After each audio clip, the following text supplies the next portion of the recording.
बिस्मिल्लाहिर्रहमानिर्रहीम। अस्सलाम वालेकुम बच्चों, आज हम बायो क्लास 9th का चैप्टर नंबर 8 और लास्ट चैप्टर जो है जिसका नाम न्यूट्रिशन है, ये आज हम स्टार्ट करने लगे हैं। न्यूट्रिशन को सबसे पहले हम डिफ़ाइन कर लेते हैं। न्यूट्रिशन मीन्स कह रहे हैं न्यूट्रिशन का मतलब क्या होता है।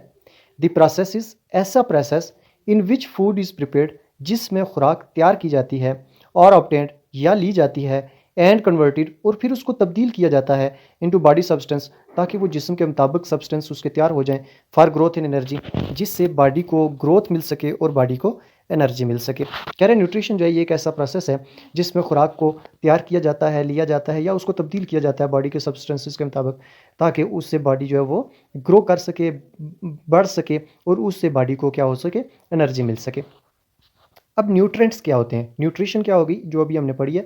न्यूट्रेंट्स क्या होते हैं? Nutrients are the substance, nutrients वो सब्सटेंसेस होते हैं, वो ख़ास चीज़ें होती हैं रिक्वायर्ड बाय ऑर्गेनिज्म, जो किसी भी ऑर्गेनिज्म को ज़रूरत होती हैं फॉर एनर्जी, ताकि उसको एनर्जी मिले, फॉर ग्रोथ ताकि वो बढ़ सके, फॉर रिपेयर ताकि वो अपनी रिपेयरमेंट कर सके, एंड मेंटेनेंस और अपनी बॉडी को कोई भी ऑर्गेनिज्म मेंटेन रख सके। तो ये न्यूट्रेंट्स जो हैं वो ख़ास तरह के सब्सटेंस होते हैं जो बॉडी के मुख्तलिफ जो प्रोसेस होते हैं, जो बॉडी की ग्रोथ होती है, जो बॉडी के लिए एनर्जी चाहिए होती है, जो बॉडी की मेंटेनेंस होती है, उस सब के लिए जो चीज़ें चाहिए होती हैं उसको आप न्यूट्रेंट्स कहते हैं। अच्छा, इसके बाद हमारे पास दो तरह के ऑर्गेनिज्म पाए जाते हैं। एक ऑर्गेनिज्म होते हैं ऑटोट्रॉफिक ऑर्गेनिज्म और दूसरे होते हैं हेट्रोट्रॉफिक ऑर्गेनिज्म।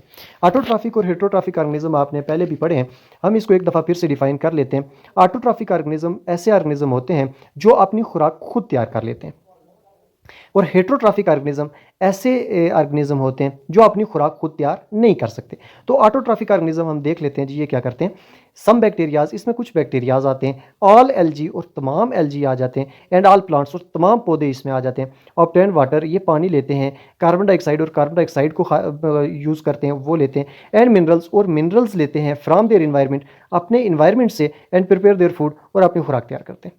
तो ये ऑटोट्रॉफिक ऑर्गेनिज्म होते हैं। ऑटोट्रॉफिक ऑर्गेनिज्म को सिंपली अगर हम डिफाइन करें तो हम कह सकते हैं कि ये ऐसे ऑर्गेनिजम्स होते हैं जो इन्वायरमेंट से अपने लिए वाटर, कार्बन डाइऑक्साइड और मिनरल्स वगैरह लेके अपनी खुराक खुद तैयार कर लेते हैं। हेट्रोट्रॉफिक ऑर्गेनिज्म क्या करते हैं? मोस्ट बैक्टीरियाज, इसमें बहुत सारे बैक्टीरियाज जो वो इसमें शामिल होते हैं, ऑल प्रोटोजोआज, और तकरीबन सारे प्रोटोजोआज जो है वो इसमें शामिल होते हैं, फंजाई होते हैं और एनिमल्स होते हैं। Obtain their food from other organism, ये हमेशा अपनी खुराक दूसरे ऑर्गेनिज्म से लेते हैं, यानी जो अपनी खुराक खुद तैयार कर लेते हैं इन्वायरमेंट से, कुछ वाटर या कुछ कार्बन डाइऑक्साइड वगैरह लेके, उसको आप ऑटोट्रॉफ्स कहेंगे। और जो अपनी खुराक खुद इन्वायरमेंट से चीज़ें लेके तैयार ना कर सके और वो अपनी खुराक के लिए डिपेंड करे दूसरे ऑर्गेनिजम्स पे, उसको आप हेट्रोट्रॉफ्स कहेंगे।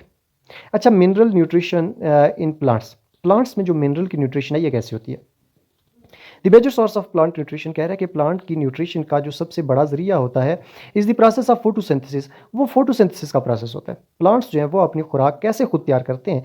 वो फोटोसिंथेसिस के प्रोसेस के तहत अपनी खुराक तैयार करते हैं। क्या करते हैं? प्लांट टेक कार्बन मोनोऑक्साइड, ये कार्बन मोनोऑक्साइड लेते हैं, एंड वाटर और पानी लेते हैं, एंड मेक शुगर्स, और शुगर बना देते हैं और अपने लिए खुराक तैयार करते हैं, शुगर्स तैयार कर लेते हैं, यूजिंग द एनर्जी ऑफ सन, और जो एनर्जी इनको ये शुगर तैयार करने के लिए चाहिए होती है वो एनर्जी ये सन से लेते हैं, सूरज की रोशनी से एनर्जी ले लेते हैं।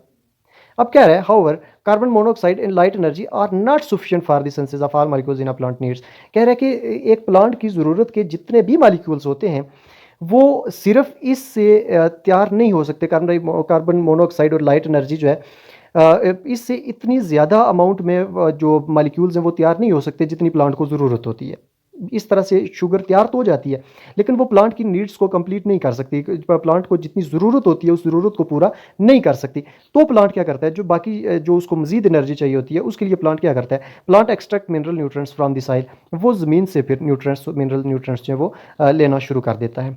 Mineral nutrients are essential chemical compounds. अब कह रहे हैं ये जो मिनरल न्यूट्रिएंट्स हैं ये खास तरह के केमिकल कंपाउंड्स होते हैं एब्जॉर्ब फ्रॉम द सॉइल, जो कि ज़मीन से जज़ब किए जाते हैं in the form of inorganic ions, inorganic ions की सूरत में।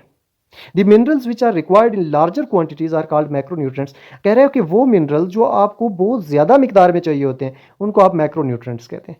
मैक्रो का मतलब वैसे भी ज़्यादा होता है, माइक्रो का मतलब जो है वो कम होता है, थोड़ा होता है, जैसे आपने माइक्रोस्कोप पढ़ा था तो हमने ये कहा था कि माइक्रोस्कोप में हम बहुत छोटी चीज़ों को हम स्टडी कर सकते हैं।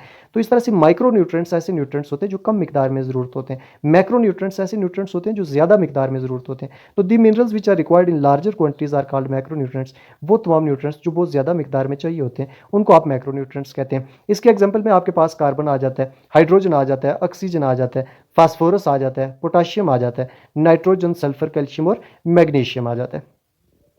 अब दूसरा माइक्रो न्यूट्रिएंट्स के the minerals which are required in lower quantities, कह रहे कि ऐसे मिनरल्स जो आपको कम मिकदार में चाहिए होते हैं आर कॉल्ड माइक्रो न्यूट्रिएंट्स, उनको आप माइक्रो न्यूट्रिएंट्स कहते हैं। फॉर एग्जाम्पल आयरन, आयरन एक इसकी एग्जाम्पल आ जाती है माइक्रो न्यूट्रिएंट्स की। इसके अलावा मोलिब्डेनम आ जाता है, बोरान आ जाता है, कॉपर आ जाता है, मैंगनीज आ जाता है, जिंक आ जाता है, क्लोरीन और निकल है। ये सारे जो हैं ये आप ऐसे मिनरल्स हैं जो कम मिकदार में चाहिए होते हैं और इस वजह से इन मिनरल्स को माइक्रो न्यूट्रिएंट्स कहते हैं। तो इस सारे में आपने न्यूट्रिशन की डेफिनेशन तैयार करनी है, न्यूट्रिएंट्स की डेफिनेशन तैयार करनी है, ऑटोट्रॉफिक ऑर्गेनिज्म और हेटरोट्रॉफिक ऑर्गेनिज्म की डेफिनेशन तैयार करनी है और उसके अलावा माइक्रो न्यूट्रिएंट्स की डेफिनेशन आपने तैयार कर लेनी है और फोटोसिंथेसिस का आपको पता होना चाहिए। अच्छा, इसके बाद role of nitrogen and magnesium, ये इसका क्या रोल है प्लांट्स में, इसका क्या रोल है, नाइट्रोजन का क्या रोल है और मैग्नीशियम का क्या रोल है, तो देख लेते हैं। Nitrogen is the necessary part of all protein and enzymes, कह रहे हैं नाइट्रोजन जो है ये एक खास हिस्सा होता है तमाम प्रोटीन्स का और एंजाइम्स का। It is also present in chlorophyll, ये क्लोरोफिल में भी मौजूद होता है। Nitrogen helps plant for rapid growth, कह रहे हैं नाइट्रोजन जो है ये पौधों की मदद करता है कि वो जल्दी से ग्रो करें, वो जल्दी से बड़े हो सकते हैं अगर उनको नाइट्रोजन सफिशेंट अमाउंट में मिलती है। It increases seed and fruit production, कह रहे हैं कि ये सीड और फ्रूट की प्रोडक्शन को भी बढ़ाते हैं, बीज और जो फ्रूट्स होते हैं उनकी प्रोडक्शन को भी बढ़ाते हैं। And also improves the quality of it, और उसके अलावा इनकी जो इन फ्रूट्स को जो खाने की क्वालिटी होती है उसको भी ये बेहतर बनाते हैं।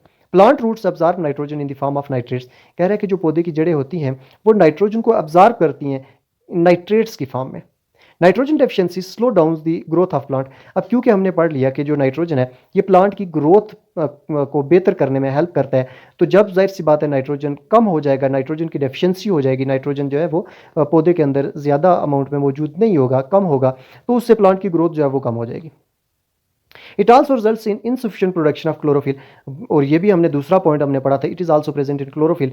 तो कह रहे हैं कि अगर नाइट्रोजन की डेफिशिएंसी होगी तो इससे क्या होगा, insufficient production of chlorophyll, chlorophyll की जो प्रोडक्शन है वो भी कम हो जाएगी। So leaves begin to turn yellow, तो जो उस दरख्त के, जो उस पौधे के जो पत्ते होते हैं वो येलो होना शुरू हो जाएंगे, वो पीले पड़ना शुरू हो जाएंगे। अच्छा, ये नाइट्रोजन हो गया। मैग्नीशियम की बात कर लेते हैं। Magnesium is a part of chlorophyll, ये भी क्लोरोफिल का पार्ट होता है। It also activates many plant enzymes needed for growth, कह रहे हैं कि जो मैग्नीशियम है ये पौधे के मुख्तलिफ इंजाइम्स को एक्टिवेट करता है और वो इंजाइम्स जो है वो फिर ग्रोथ में, पौधे की ग्रोथ में हेल्प करते हैं। It also helps in fruit formation, ये फ्रूट की फॉर्मेशन में, जो फलू के बनाने में भी ये हेल्प करता है। एंड जर्मिनेशन ऑफ सीड्स, और सीड्स की जर्मिनेशन में भी ये हेल्प करता है। Plant roots absorb magnesium in ionic form, अब जो प्लांट्स हैं, जैसे हमने ये पढ़ा था कि जो नाइट्रोजन है ये जो प्लांट्स हैं ये इनकी रूट्स नाइट्रोजन को अब्जॉर्ब करती हैं in the form of nitrates, इसी तरह से जो प्लांट्स की रूट्स हैं ये मैग्नीशियम को भी अब्जॉर्ब करती हैं मैग्नीशियम की आयनिक फॉर्म में।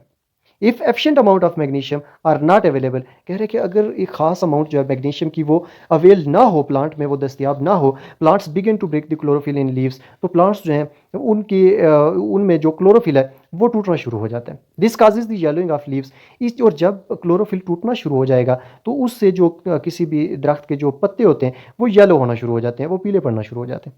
आफ्टर प्रोलॉन्ग मैग्नीशियम डेफिशिएंसी, कह रहे हैं कि अगर मैग्नीशियम की कमी बहुत ज़्यादा टाइम तक रहे, लीव्स में आल्सो ड्रॉप, तो फिर पत्ते जो हैं वो, किसी भी पौधे के पत्ते जो हैं वो गिर सकते हैं या वो गिर जाते हैं।